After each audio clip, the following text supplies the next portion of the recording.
Ooh, dancing. I like to dance myself. I learned these moves from a deep gnome. They called it the Golem.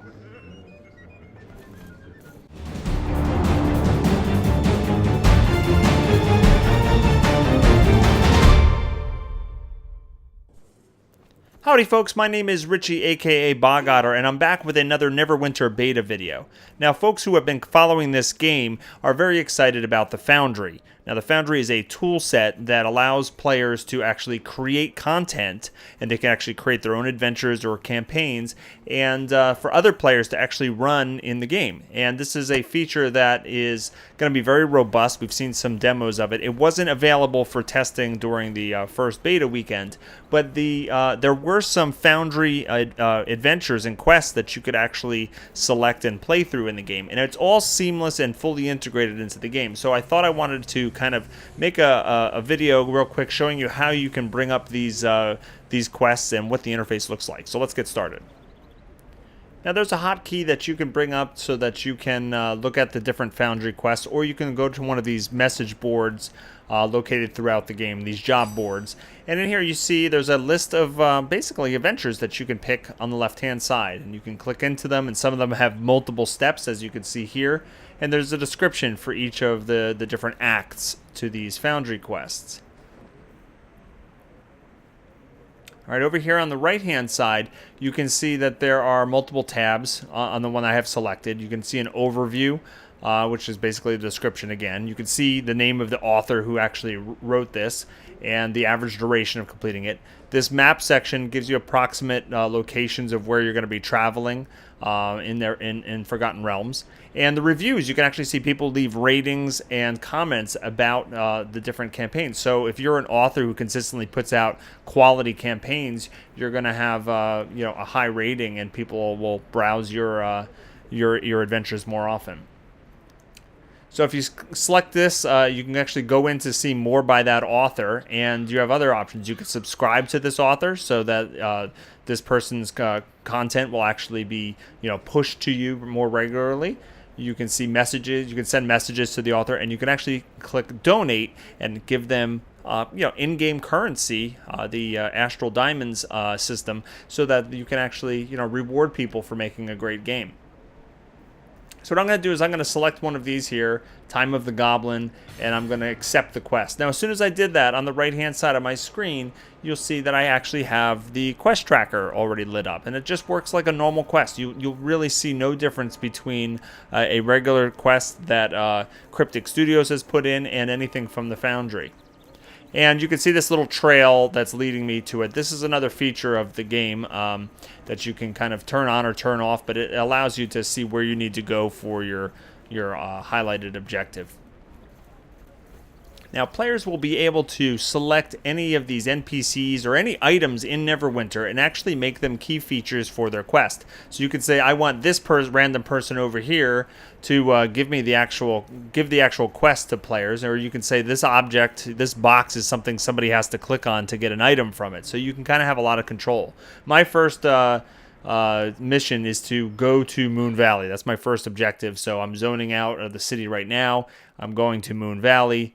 And you can see once I zone in here that the quest text will actually update to the next phase of the mission. Okay, now it says Goblin Attack. And Goblin Attack complete. Goblins have attack the village of Moon Valley. You can see that there are grammatical errors because this is a player-driven adventure. I guess one of the devs or whatnot put it in, and this is an example of something you're probably going to see quite a bit. Is people misspelling things or having bad grammar. So you'll really be able to see the authors that stand out or the ones that really polish their adventure. Now, the next objective in my quest is now find Ruby. Now, this is another example of we don't really know why we have to find Ruby. This thing wasn't we haven't really connected the dots of this storyline. At first, it was just go to Moon Valley, then there's a goblin attack, and now we're finding Ruby. So again, this is going to be a lot of this is going to be left into the players to actually make the storyline make sense. Make it so that we know what we're doing and really get into the story. Of course, we're going to find tons of adventures in the Foundry that lack polish or they don't have a coherent storyline, but for every dozen or so of those, you're going to find a couple real gems of somebody who knows how to tell a story and makes it interesting from more than just a combat perspective. Okay, I found Ruby here, and you can see the dialogue options aren't very robust in this example, but there is a lot of flexibility here. You can make complex dialogue trees with different kinds of choices and options for the player and put a lot of flavor text and lore in there. But, it really, the system is going to be the more you put into it, the more you get out of it. In this particular adventure, it was just going from point A to point B, talking to a few people and killing a whole lot of monsters. But I've watched a couple videos online that showed off the tool set, and it does seem like there's a lot of room for customization. You can use their whole suite of in-game character models. Some of the humanoids you can equip differently, you can change the colors of different things, you can name special bosses, and what's great about it is the loot system is handled by the engine itself. So the more difficult the creatures, the greater the chance that you're going to get something from their loot table that's appropriate. So the good news is the dungeon master or the author of these Foundry quests don't get to just put in any treasure that they want. So they can't really make an unbalanced, adventure that's really easy and just have people get all kinds of crazy loot. There does seem to be a way for you to select like an end of the quest reward item out of a list of some sort. Maybe they have a list of rewards, based upon the difficulty level of the quest itself. But I do remember reading something that the author will have some control over that end of the quest reward.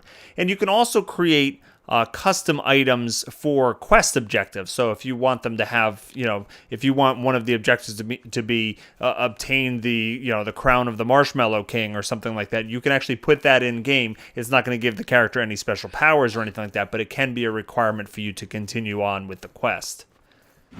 Another thing that I thought was interesting is you can use a lot of the different dungeons and buildings and stuff like that are pre-made, and you can actually preload them with furnishings. Like they'll have different things on the walls and different items of furniture, and they have like these presets already set up for you.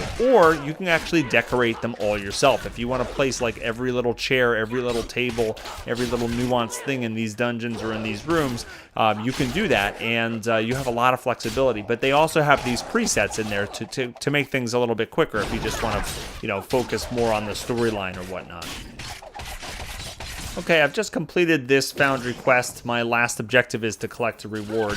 And when you do so, you have a little box that appears and allows you to actually post your feedback, gives you a rating system, and I'll show you that in a second on the screen. But I like how it prompts you to do that so that you kind of, remember to give feedback to the author. I think that this system really lends itself to people really wanting to get their hands dirty with the Foundry because they want to make a name for themselves. And you can see here, you can actually give a tip. You can actually give them astral diamonds in exchange for the fun that they created. Overall, I think this is a great system that they not only integrated it all into the core of the game, so you don't have to download any mods or anything like that to get this content, but it also incentivizes people to create this content. In the long term, it can be great for this game because MMO companies have a real hard time keeping up with the content demand of players, and if the actual player base can generate content for them, it's going to work out quite well. So let me know what you think of the Foundry. Are you excited about Neverwinter? We have a couple more beta weekends coming up. Leave me a question or comment below, and don't forget to subscribe. Take care, everybody.